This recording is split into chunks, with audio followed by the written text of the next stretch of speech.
السلام عليكم ورحمة الله تعالى وبركاته. مشاهدينا الكرام، مرحبا بكم في هذا الفيديو الجديد. موعد وتوقيت مباراة الجيش الملكي ونهضة بركان في مؤجل جولة 20 من البطولة الاحترافية إنوي القسم الأول.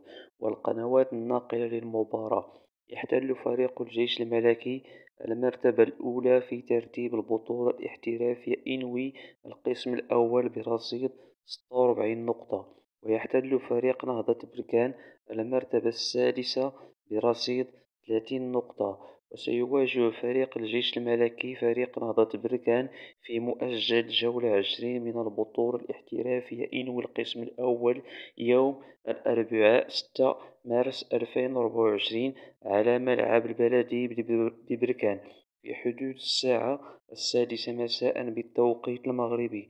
ومن المنتظر نقل هذه المباراة على قناة الرياضية المغربية.